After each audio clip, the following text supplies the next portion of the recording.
think the Clintons are involved in Jeffrey Epstein's death? I have no idea. I know he was on his plane 27 times, and he said he was on the plane 4 times.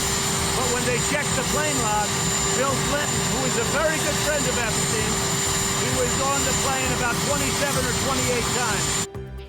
And with that, Donald Trump defended his decision to boost a conspiracy theory tying former U.S. President Bill Clinton to convicted sex offender and now deceased financier Jeffrey Epstein. On Friday, New York City's medical examiner confirmed that Epstein did hang himself in prison.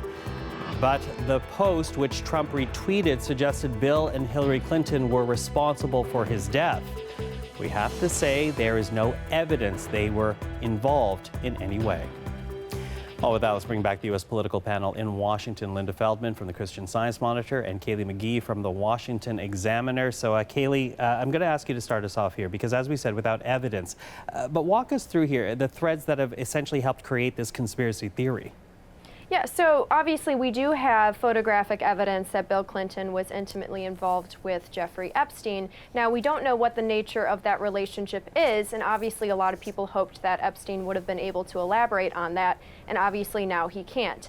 So obviously this kind of has led the darker channels of the web to go crazy with their Clinton conspiracy theories, and this is the result. This is the result. But, you know, Linda, as we talk about Trump trying to tie Clinton to Epstein, there are also some questions about Trump's ties. So does that idiom about glass houses apply here? So it does in a general sense, but I have to say there's no evidence that Donald Trump was engaging in the kind of child prostitution that Jeffrey Epstein was allegedly doing himself. So Donald Trump knew Jeffrey Epstein. They had socialized. There's video of them socializing. There's a famous quote from Donald Trump from about 15 years ago where he talked about how Jeffrey Epstein, quote, likes him young.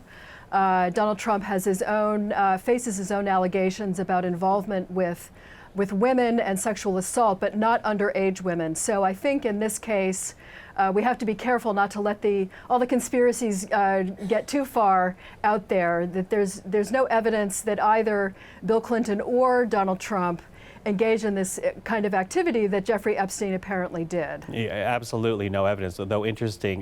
Trump is the one throwing out Clinton's name, not the other way around here. But I do wonder, and Kaylee, does Trump using Clinton's name, throwing it out there, is that meant to be a distraction from other issues, the economy, mass shootings in Dayton or El Paso, for example?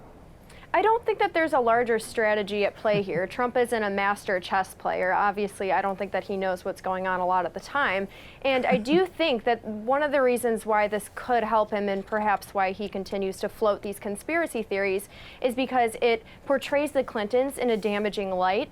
And any time that he has the chance to remind the voters of how crony and how corrupt crooked Hillary was, it only makes him look better. So you had a very unliked, not popular candidate that ran against Trump in 2016, and now you don't have that same problem in 2020. You have Uncle Joe, who is a familiar household name, and he's not disliked like Hillary Clinton was. So Trump is trying as hard as he can to remind voters of why they voted for him in 2016. Is that why he's so obsessed with the Clintons, Linda? Because, you know, this is not the first time that he invokes either Clinton when he wants to make or at least suggest something disparaging about Democrats.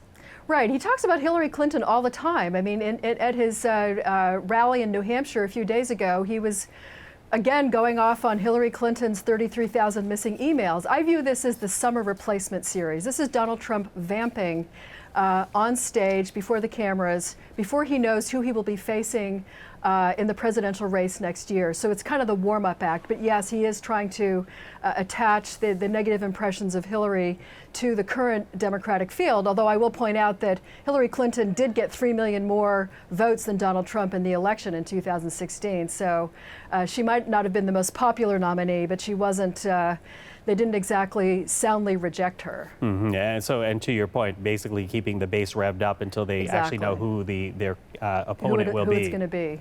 Okay. Well, perhaps helps explain as to why we're hearing about this conspiracy theory right now. But all the time we have, and that's not conspiracy, that is truth. Thank you to the two of you. That is Linda Feldman with the Christian Science Monitor and Kaylee McGee with the Washington Examiner. Have a great Sunday, you two. Thanks, Michael.